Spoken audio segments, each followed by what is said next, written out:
there. Welcome and welcome back to The Whole Bucket. I am Cheryl and we are going to do some zebra talking. It's been a long time. I thought Zebra Talks was going to resume in June.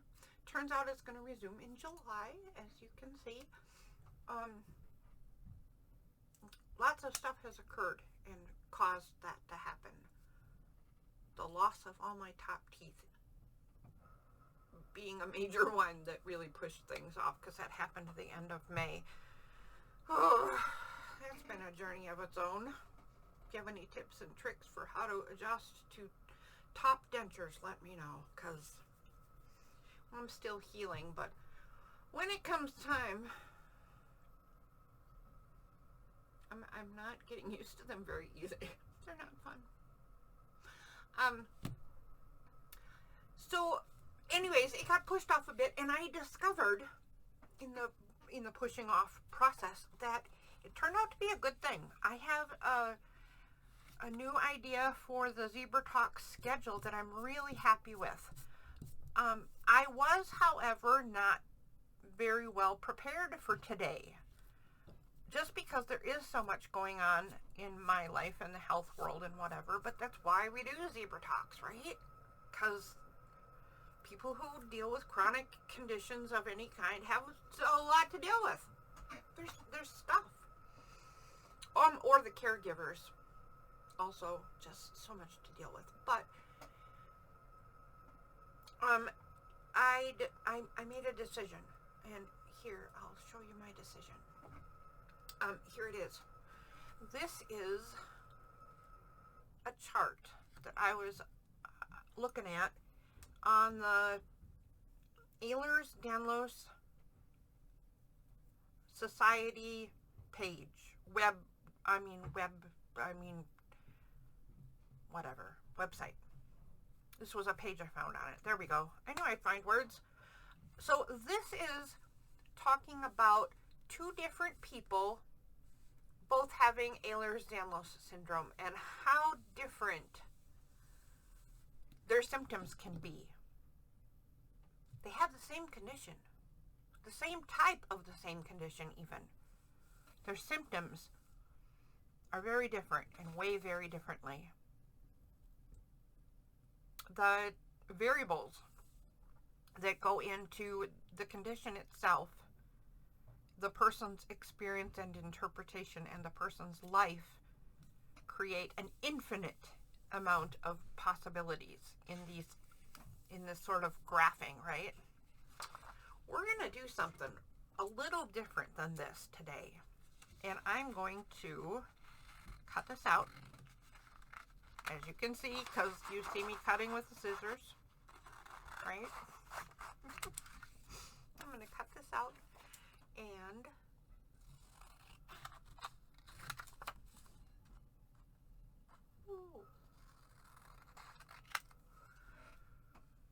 we're going to use this chart, but I'm using this chart because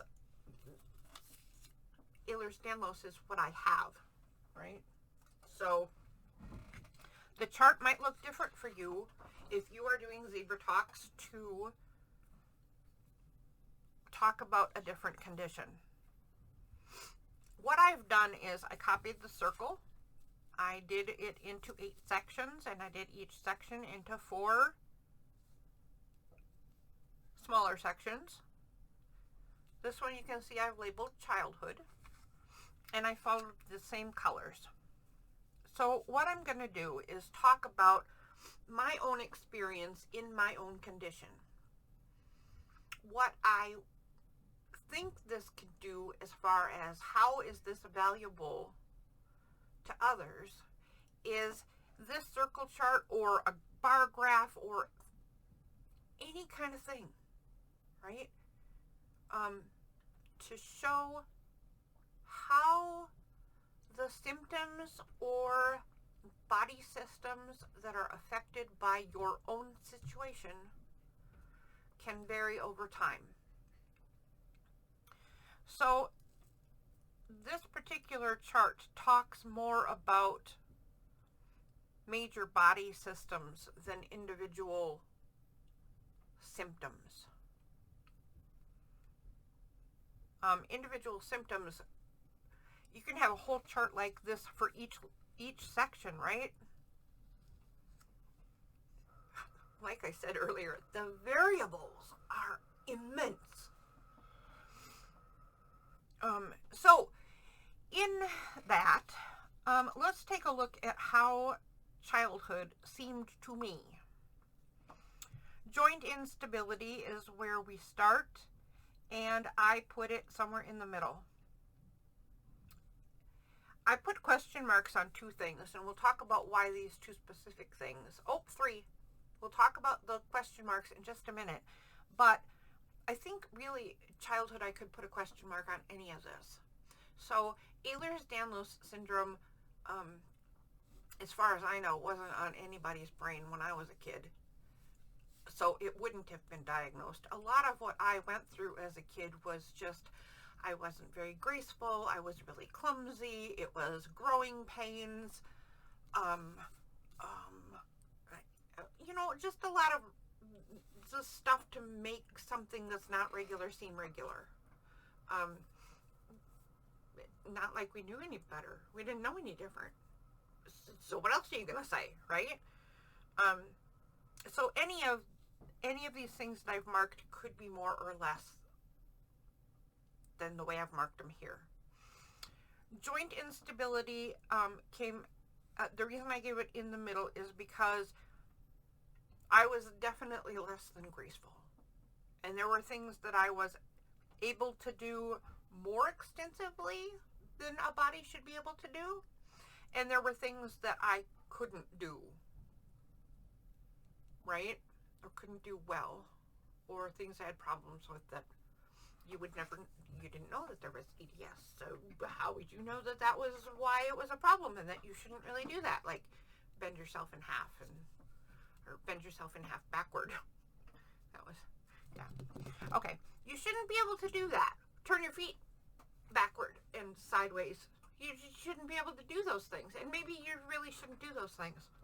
Who knew? Okay. In any case, I don't know how badly. I mean, I guess it didn't affect me that badly, right? Because I didn't care. I was a kid. What do I know? I thought it was cool I could bend myself in half backward. So mast cell activation syndrome is a big question mark. Because first of all, it's not clearly understood what that is in science right now. So whatever. But anecdotal evidence says that I had mast cell activation issues, whatever it is that turns out to be, scientifically speaking, in the future. I had those kinds of reactions to things where it's not actually an allergy, but it looks an awful lot like an allergy. And it's not really, I mean, I don't know what to tell you, but I had reactions to things that were very inconsistent, very unpredictable, somewhat unknown. And it sounds like, at least, I had it from a really early age. Really early. My first recollection of a mast cell problem is when my top lip swelled up like way past my nose. It was huge.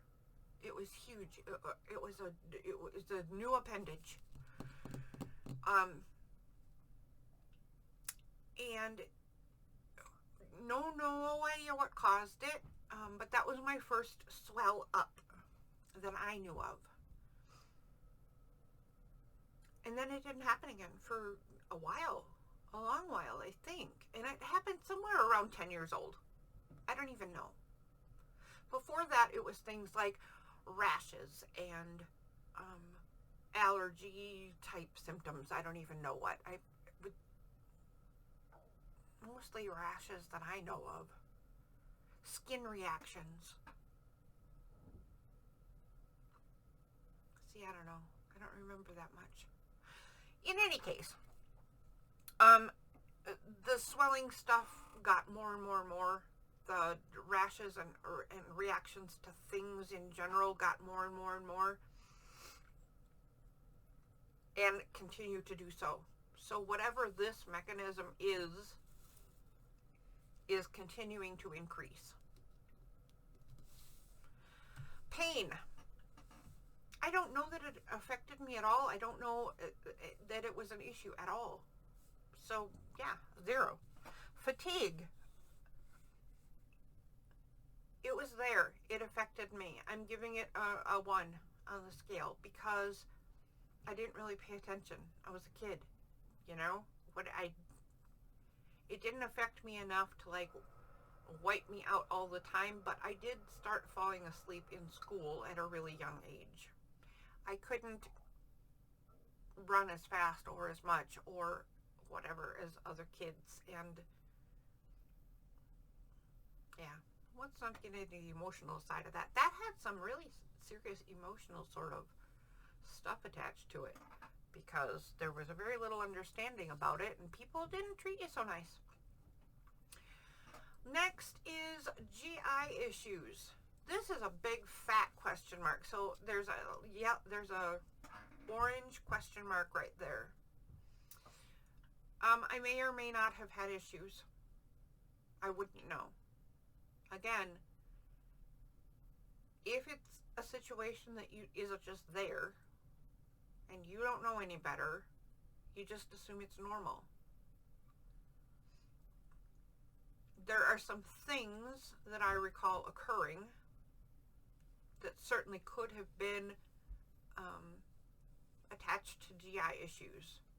But since I don't know that, and since it also could be, you know, stuff I ate or anxiety. Look at the anxiety when I was a kid. Oh my goodness, really?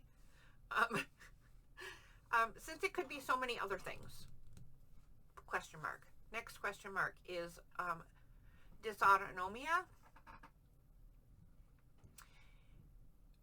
Again, because if you feel like, if this has always been here, you can feel like this is normal. A lot of the stuff that I recognize as a dysautonomia now might have been there all along. I don't remember, and it doesn't really matter, right? But it might have been worth looking at. I don't know. We have, what's next? Headaches. I didn't have a ton of headaches as a really little kid, but I did start having problems with headaches right around probably 10 years old too. I think 10 years old was really a turning point for me. Anxiety was rather high as a kid. And here's something I want to say in finishing up the childhood chart. All of these things are affected by all kinds of things, right? The anxiety that I felt as a kid could go right off this chart. But the truth is that there were tons of not EDS things that were affecting this.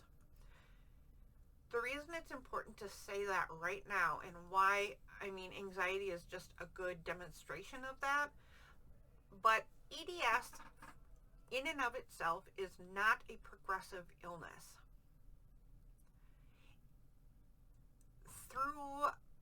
And I don't really know that symptoms fluctuate. I would think, medically speaking, what parts of your body are affected kind of stay the parts that are affected, and it's not progressive. However, life experiences and situations will affect a lot of things, and aging affects things, and the other charts I'm going to show you demonstrate that. And that is true for any chronic condition. And it is why I'm doing Zebra Talks at all. Because things change, because things fluctuate, and because chronic conditions of any kind can be so demanding, it's really hard to keep track of everything. And you think you're keeping track. You can think you're keeping track of everything until you do some exercises and some thinking and some stuff. You might not realize what you're missing and or forgetting. For me, it's a little different, and for some of you probably too. I know darn well I'm missing and forgetting all kinds of stuff because brain fog and this jumbled filing system up here, it's just there. So for me, revisiting just seems to be, smart. Just smart. Okay, there's childhood. Lots of question marks because I don't recall. Some stuff I do identify, but I don't know how much, etc. Take a look at the scariest time in my life. So I was at first going to title this section, The Worst. I don't know that that's true, so I thought that's not really what I'm going to say. But this was absolutely the scariest time. I was frightened and my husband was frightened because we thought if I didn't get help, I was going to die. And I'll explain why in just a second. But joint instability at that time certainly affecting me about the same as when I was a kid. It's something that I didn't really pay attention to, but I was certainly still very clumsy. I didn't know that the reason I would walk all wonky and stuff was because my legs were going a different direction than the rest of me. It was there. I just didn't pay attention. I don't pay attention.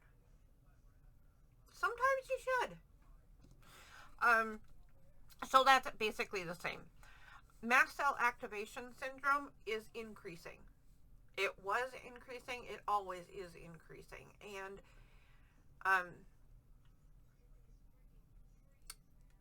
at my scariest time, sometimes it would have been up to 2. Sometimes it would be all the way up to 4. I could have times where the activations just came at a regular cycle, and oddly, so oddly, they time themselves. There was a period where they would come once every other month, and then they came once a month. Since then, they had increased, but they would last for like a year, for instance, and then they would be in remission. I wouldn't have that same reaction. But I might not be able to go in the sun. I might break out in rashes and lesions and all kinds of stuff going out in the sun. I don't know. It's really hard to talk about mast cell activation because it is so complex and so unknown and so just a theory of what the heck is going on. This is a big mystery section. I should have done it in gray. Pain. I didn't pay attention to pain. I mean, sometimes it demands your attention, sometimes it doesn't, but I don't pay attention. I think that a lot of us with EDS live in constant pain. It's never not there, right?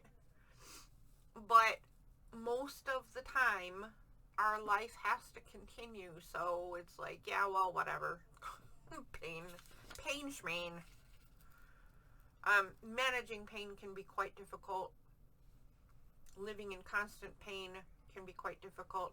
I am certain that there are people who put their pain over here for a couple of different reasons. I'm certain there are people who have way more than I do. And there are people who cannot ignore it like I do. 2 different mechanisms there. And what if you have both of those? If you are a person who cannot get your brain around ignoring the pain. Like, it demands your attention in your body system. Your pain demands your attention. Whether it's light pain or extreme pain. Sometimes a person's body system can say, I am the most important thing, right? Whether it is or isn't. And then they're gonna score that pain way up higher. Sometimes people are in that extreme of a pain that it cannot be ignored. Then maybe you need the emergency room. I mean, that's why that exists, right? So that you pay attention. What if you have both of those? If you have extreme pain and an inability to ignore some levels of pain, this is going to be your biggest thing, and it's going to go off the charts. For me, the pain is always there. It doesn't ever go away, and it is hard to control. Tylenol can help, but there are actually very few pain medicines I can take other than Tylenol. I have to go either Tylenol or straight to the big guns, the opioids and such. And I don't want to do that. So Tylenol is all I get. If it works, great. If it doesn't, too bad. That's it. That's all there is. So it's there and it's hard to control. But I have a hard time really caring too much. I'm lucky in that regard that it doesn't stop me, because it so could. And for so many people it does. Fatigue at my scariest time. I don't think the 4 places here explains exactly how bad the fatigue was at my scariest time. This right here is the section why my husband and I both thought I was going to die. So at my scariest time in the fatigue department, I was only conscious for about 4 hours a day. I had blackouts that would last seconds or hours. I had hallucinations. I had physical hallucinations, which I have learned since that time that physical hallucinations are apparently kind of rare. So, I mean, they were not fun. I was just gonna say it was kind of fun. It was like being on a ride at the fair. only you weren't. No, they weren't kind of fun. It was scary. It was out of control, and I did very meditative things to try to help myself through them, because the medical support I should have gotten through this time, I just plain didn't get. The horror stories I could tell you about the medical treatment I got through this time. Someday we should share medical horror stories, because I've got some doozies, but I know other people do too. I need just one sip of my beverage.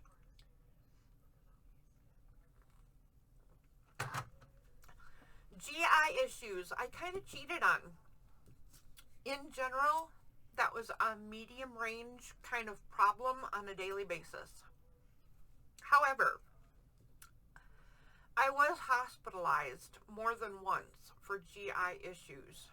At one point, doctors thought once they got through the crisis, I would be diagnosed with chronic colitis or Crohn's disease or some such thing.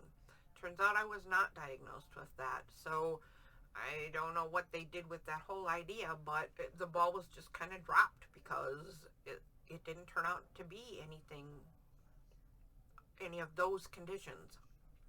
But I was hospitalized for, one time was pretty extensive, I think. If I remember right, it was like 10 days hospitalized before they could get it under control and I could go home. Other times was shorter, but that's why I did dark to 2, because it was always an issue. But there were times where it was life controlling. And this scariest time is it's kind of a 10-year window. somewhere around 24 to 34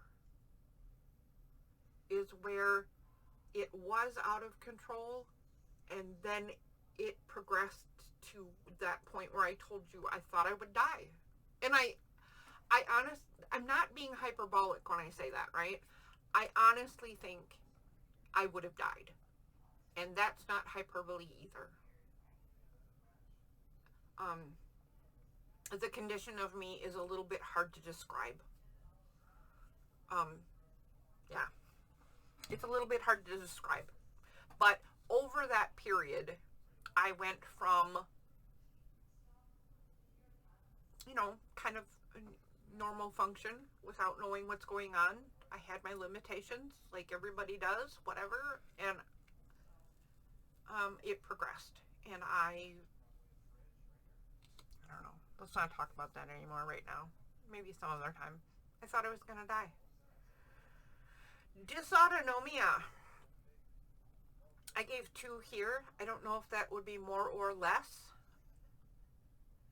It was a thing that I was very unaware of, and I think that this was probably higher, but I was unaware. It's not something I paid attention to. As you can see, this level of fatigue and this level could go right off the chart. Like I said, not kidding. It was hard to pay attention to anything else at all.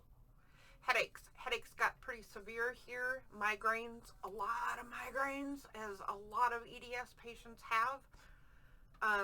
And migraines are a life-altering, life-controlling thing. I am starting to think that migraines are coming back. I hope that I'm wrong. But some things are changing in this department.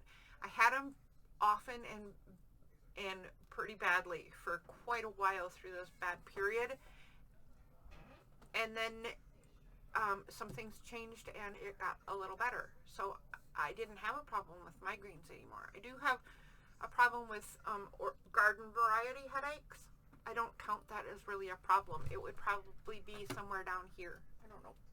Yeah, I put it down here. Excuse the cat. Excuse me, Revan. Can I have this? He'll go in a minute, I swear. He has a water dish here, and he's taking advantage of that water dish. So migraines were pretty high at the time. The last section at the scariest time is anxiety. And anxiety, I'm not sure how that plays into EDS or why it's a function of EDS, but it is, and it deserves some more looking into for me and for probably everybody, right? But for me, I want to know why this is a function of EDS. I don't know why you would count that as a function. And I want to learn the mechanism behind that. So I think I will do that at some point.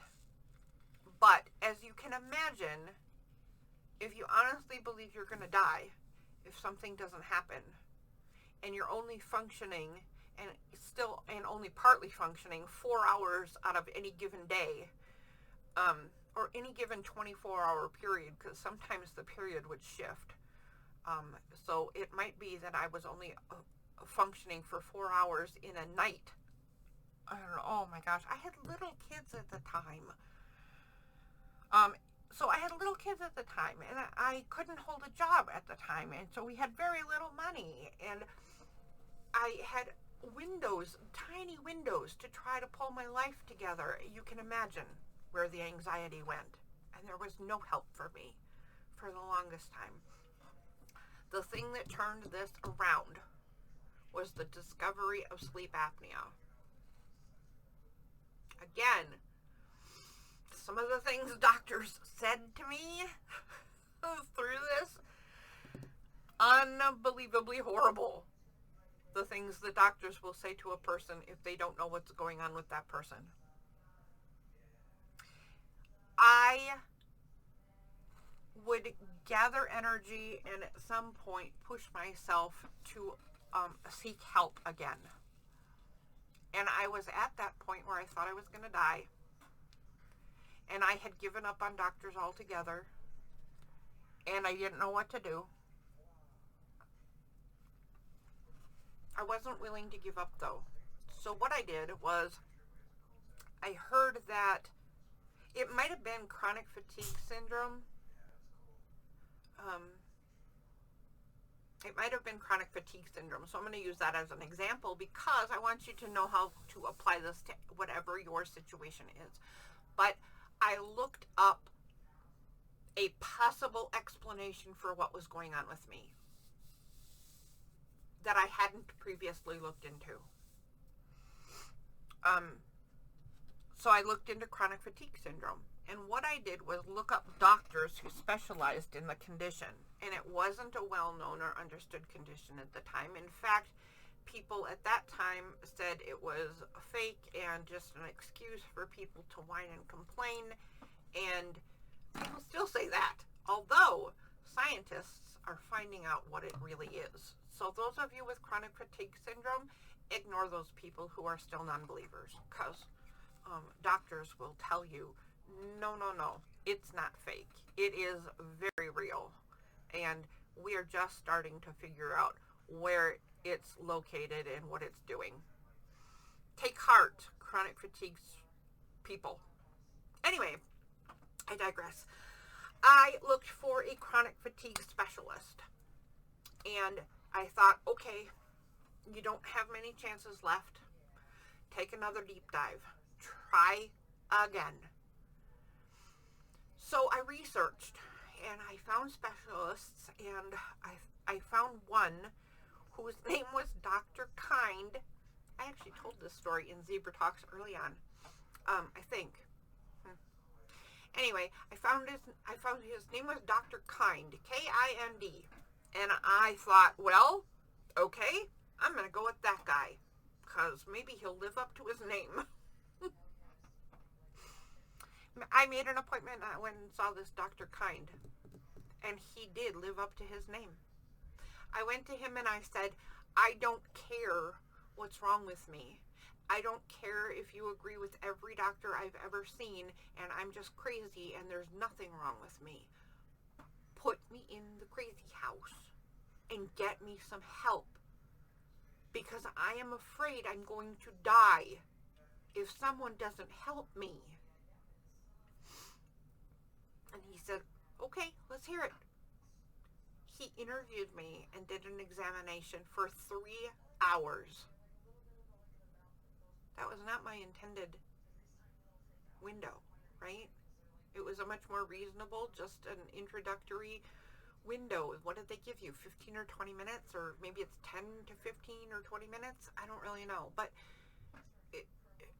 he sat there with me for the longest time and listened to all of the things. And he said at the end, I think you have a sleep disorder. He sent me to his colleague just across the hallway, and I saw the sleep specialist. One of them, I can't remember which one, I apparently fell asleep during a visit. I didn't know I fell asleep, but apparently I did, because it's in my record. I read my file and I'm like, I don't remember falling asleep. But apparently I fell asleep on the doctor during an examination, which is really weird, and was unaware that it had happened. I eventually had a sleep study done. I eventually got diagnosed with sleep apnea. It was fairly severe. I stopped breathing every 15 seconds or so, or every 10 seconds maybe. I don't remember. Lots of times a minute anyway. I would stop breathing, snort, and restart breathing. So I had no regular breathing pattern. I had no regular sleep pattern. I had nothing. And it's likely that I had that for a number of years. In fact, I believe it's possible I've had that always. I don't know much about sleep disorders in young children and in skinny young children at that, but I do know that I always woke up a lot. I always tossed and turned a lot. I was always violent in my sleep, just wickedly so. So it's possible I had that much longer and much different than what I thought, but it had reached a point here where I had probably not slept in, I can't put a number on it. I had not slept in any proper fashion for a very long time. People can die from never sleeping. My muscles didn't work, my brain didn't work, my sleep didn't work. Whatever. CPAP machines are weird, and treating sleep apnea is weird. Getting treated for sleep apnea changed my life because I was no longer thinking I was going to die. And I was able to work part-time. So, big help, right? But it doesn't all of a sudden make the fatigue all better for whatever reason. I think sleep science has a long way to go. There are people still working in it that are finding out that it's not just quantity of sleep, but now they're figuring out how quality is different than they thought and more involved than they thought. So hopefully this will continue to improve in my life and in the lives of other people. But other people that I know who have a CPAP machine for sleep apnea have said the same thing. It doesn't change things. You're not all of a sudden like, oh, awake and better and focused and all the things. You're not all of a sudden all better. It helps a lot. Sometimes you don't know how much it has helped until you have to sleep without your CPAP machine. And then you wake up with horrible headaches and you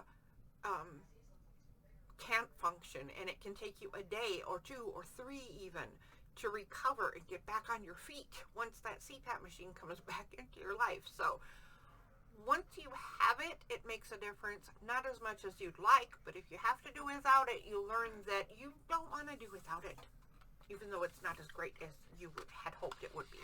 Okay, let's move on. That's enough of that.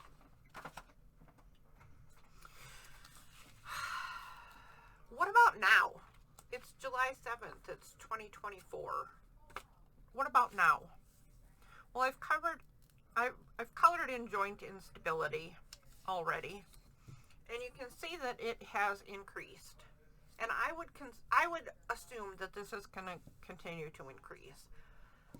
I already mentioned that EDS as a condition is not thought to be progressive.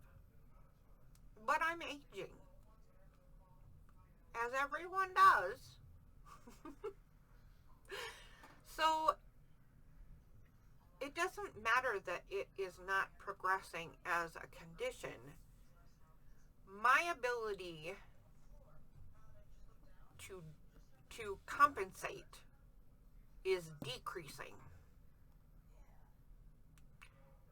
I will move his tail in a minute. Well, I was going to say I'll move his tail in a minute, but good boy, Rugged. Keep it over there, honey. My ability to compensate is what's changing. So my legs still don't necessarily walk where I tell them to. That's a problem. But some of the things associated with aging can be, say, balance, right? So if I'm feeling a little wonky in the balance department and my legs aren't going the direction I want them to, walking down stairs has become exponentially more scary. The first rule in my house is don't tip over. I am really, really good at catching myself. I have not tipped over very often. I have tipped over. I think when I started Zebra Talks, which was, only like 7 months ago, I think I could say that I had not tipped over, or only once or twice. Tipping over is becoming more of an issue. I may have to live in a rubber-coated house. So I bounce instead of, cause injury. Yeah. So that's a problem. That's a problem. EDS is not progressing. My age is progressing. Let's move on, because we have some stuff to talk about when I'm done with this chart, and we need to fill in the rest of this chart. Mast cell activation syndrome at this point, I'm going to call it the same as I did last time. So, frequency of attacks, for lack of a better word, has increased. And how stubborn they are to get to stop has increased. But their severity has not. And I'm super lucky in that department.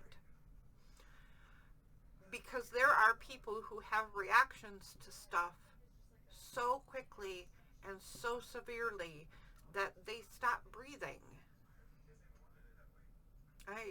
I've had threats, but I have not entered Section 4. I don't want to enter Section 4. There are other people who live in Section 4. If you have a different kind of condition that you're doing Zebra Talks for, and you're doing other symptoms, right? I forgot what I was going to say already. It went away. That's in the symptom department. Brain fog. Brain fog for me. Off the chart. Off the chart brain fog. I would be a 4 my whole life. I actually think my brain fog, because not everything is bad, right? There are good things and bad things about all kinds of things. I think that brain fog might be part of the reason I'm good at dealing with pain and don't necessarily pay attention to it. I mean, the fact that I can't pay attention to a lot of things I want to pay attention to is beside the point. Pain, I don't know. I think I'm going to put it at a level 2. So I still don't pay a ton of attention to it. I am lucky in the sense that I have a high pain tolerance and I don't let it get to me that much, and that I have the ability to do that. But I'm moving it up to a 2 because the frequency of times I have to consider it is increasing. Sometimes I have to consider it in the sense where it's not a lot, it's to a point where I can't ignore it, right? Part of the frequency change is that, well, crud, that just went out of my head too. I had something important to say about pain frequency. Sometimes the pain is more.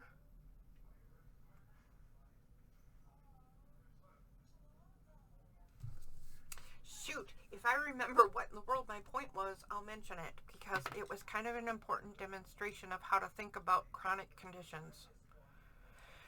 Ay, ay, ay. Hopefully it comes back. Let's talk about fatigue. Fatigue, I'm going to put down to a 3.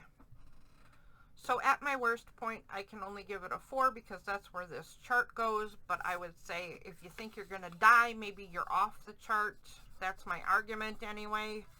But I'm not going to go off the chart because that negates the chart. Right? I would put it, I'm going to put it back to a 3. Part of the reason I'm putting it at a 3 is not because my fatigue necessarily is still that bad, although it is pretty darn serious. My level of fatigue might be at a 2 if it weren't for the fact that, oh gosh darn it, I just did it again. It's gone. Oh, I remembered this one. I put it at a 3 because in order for it to stay at a 2, it requires maintaining balance in my life, which is super, super hard to do.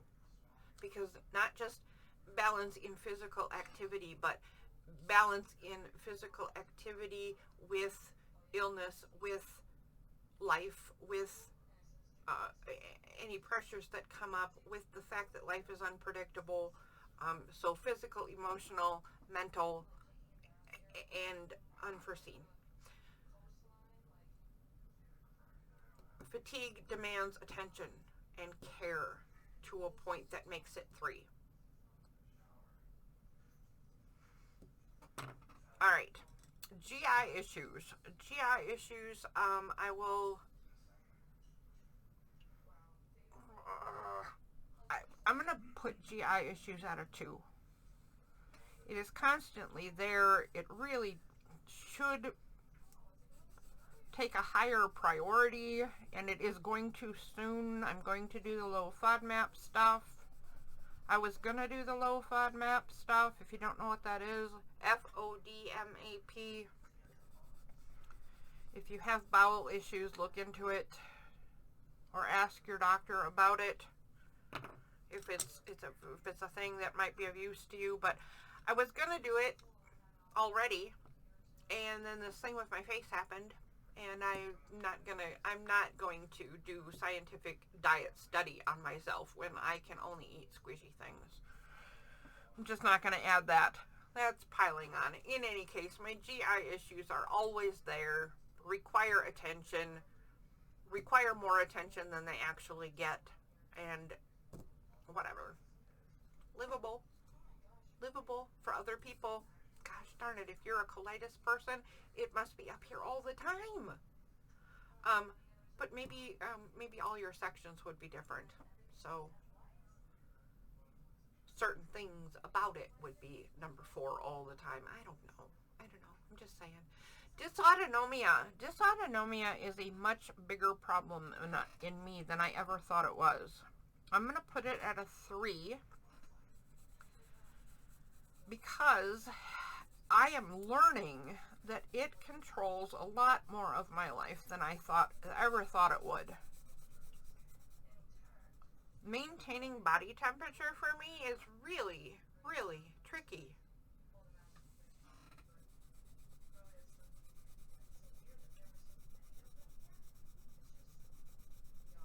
And I'm only beginning to learn just how much this affects me.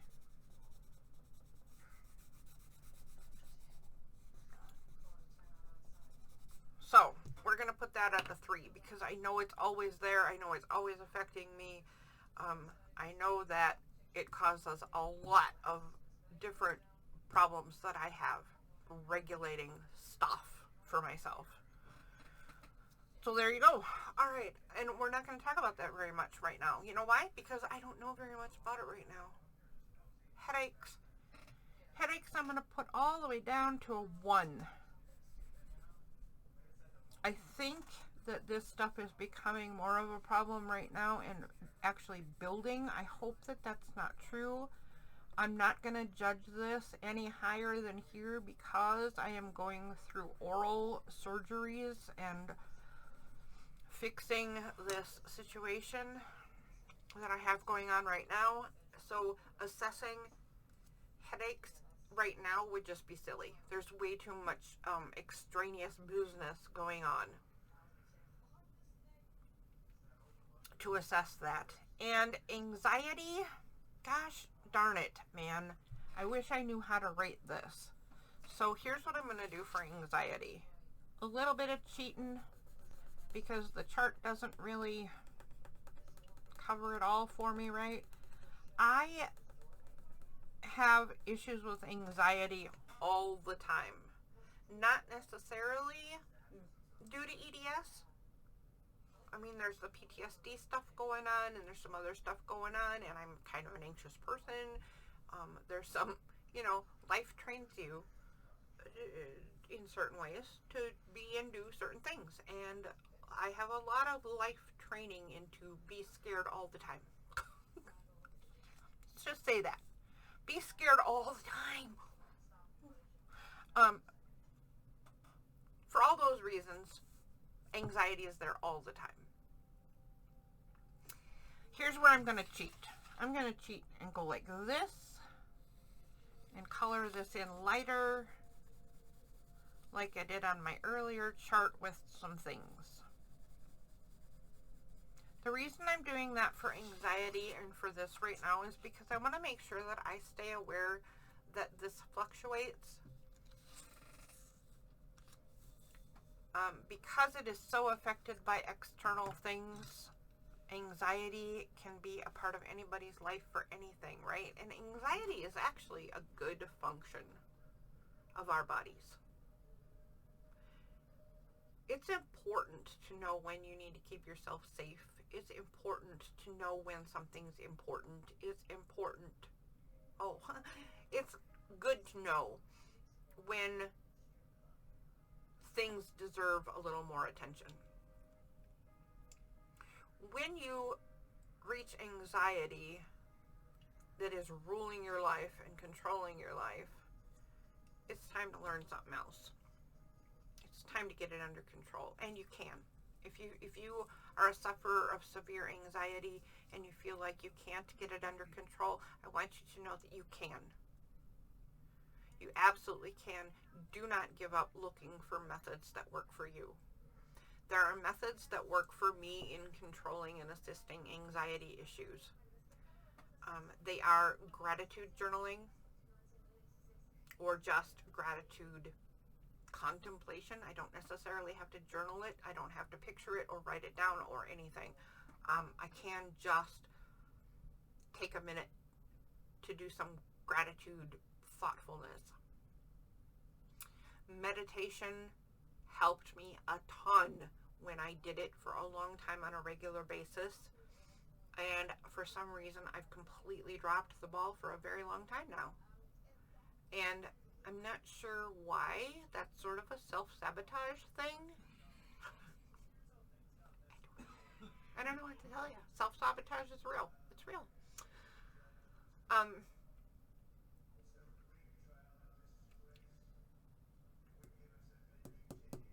I guess those are the two big things I can think of at the moment, is gratitude and meditation. A lot of people think that they can't meditate because their brain is all over the place and won't meditate. I want you to know right now that you're wrong. Because that idea that meditation has to be shutting your brain off is nonsense. It's not about that. And that teaching and that teaching method of meditation is very unfair. It's unfair to you because it is an extremely hard thing to do for most of us, to just shut off our brain. No. And it is unfair to meditation in itself because meditation is a learned practice like any other practice.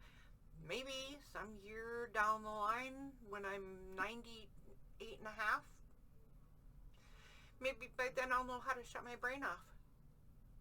I don't see that happening. I'm a spectrum kid. I'm an ADHD kid. I'm a scatterbrain by nature. I am an EDS patient, so I have a foggy brain.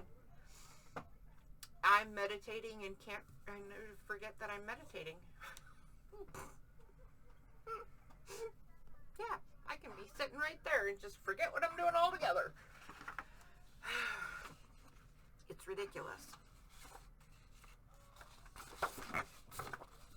It's ridiculous. That whole saying of meditation is a complex thing. But if you are one of those people who think that you can't meditate because you can't shut your brain off and you're too much of a scatterbrain and you can't focus and blah, blah, blah, it's not true.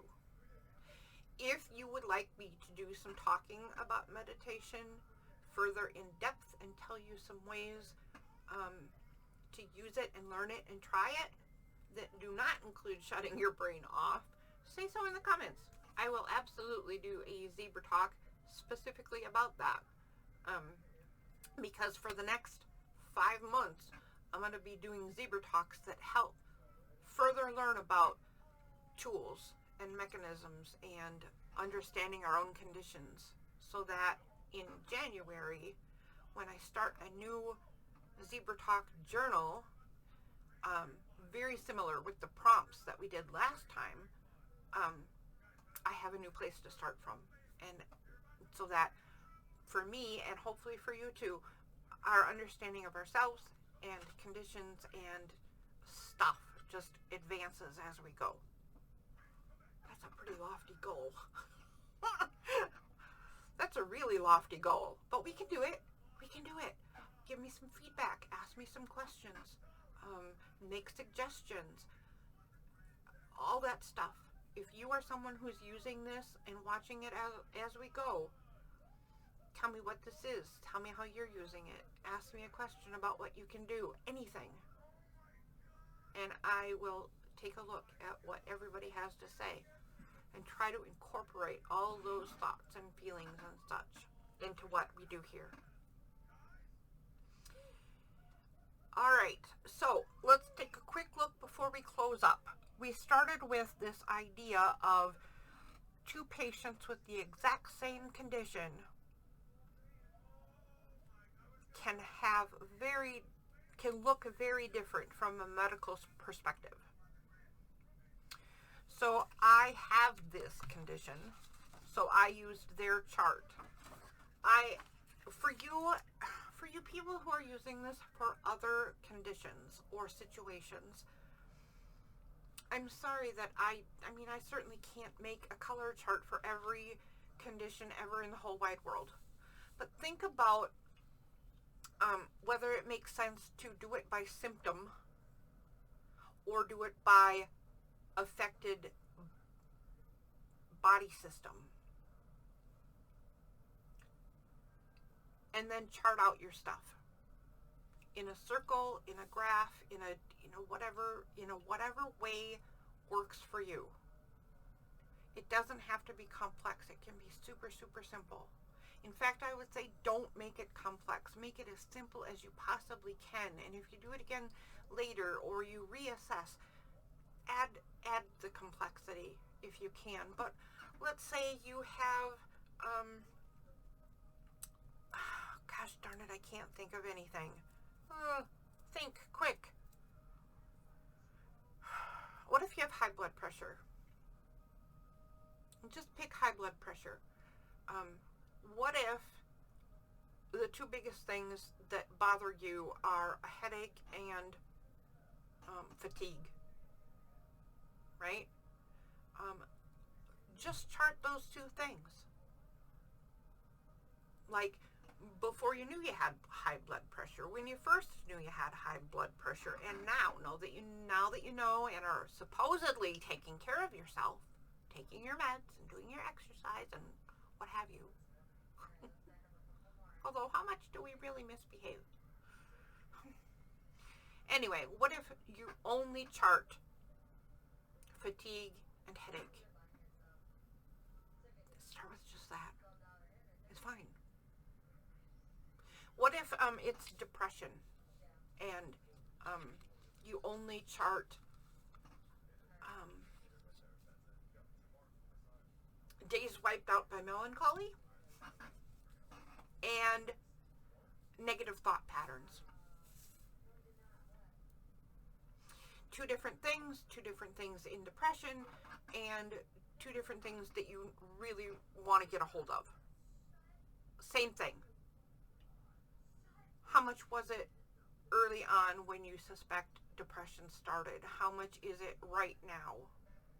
Or any spaces in between.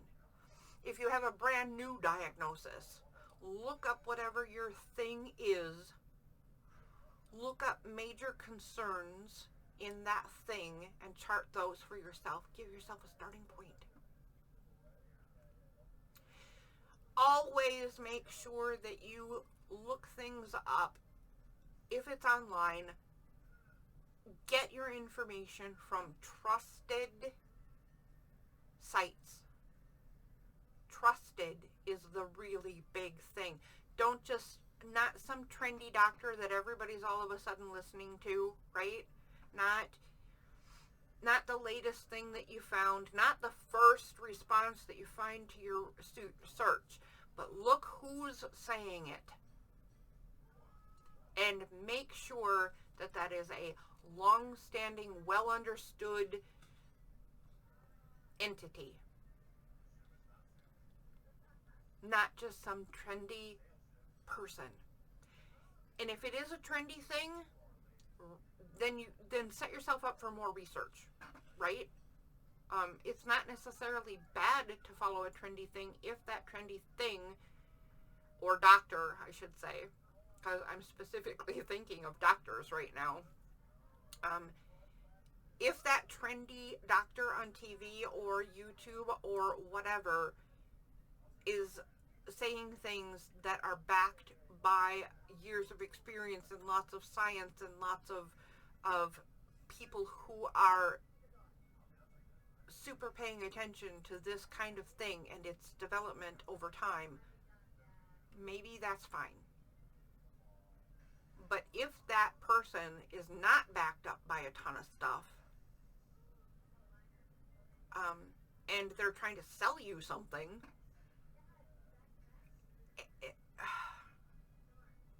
see, even trusted things have things to sell. So this is really hard for me to explain and get through, but be careful where you get your information. Be careful. And now I've gone so far off on a tangent that I don't know what I was going to say. Whatever your condition is, learn about it and get your information from the right place. And I'm sorry that I can't do a chart that applies to everybody, but take a look at how things change over time. This is what I recollect. This is what I felt as a kid. Here is when things were absolutely the scariest, when I thought I was going to die. Not even exaggerating. And here is where we're at today. And this, the scariest time, looks like, this looks worse than the scariest time. Do I have enough screen space to get these together? And I'm way over time. Wrong. There we go. I'm over time, so I want to get this done, right? But the scariest time doesn't necessarily look as bad as the now. But remember that the now is kind of affected by age. Not the disease itself has gotten worse, but how I can handle things like joint instability, because other things are getting kind of shaky, right? Mast cell is higher because I'm more aware of what it probably was just as high here, but because I was very unaware of it, it's not going to get the same attention. How we feel about things matters. How we see things matters. Our understanding matters a lot. So the fact that this has changed so much over time matters. Pay attention to it. That's all I'm going to say for today. That's a lot. I talked to you for an hour. If you hung out for this whole hour, please like, subscribe, comment, question, all the things. All the things.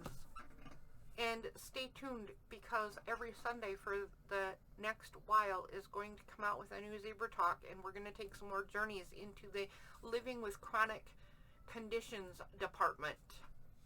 Zebra Talks. Thank you. Bye.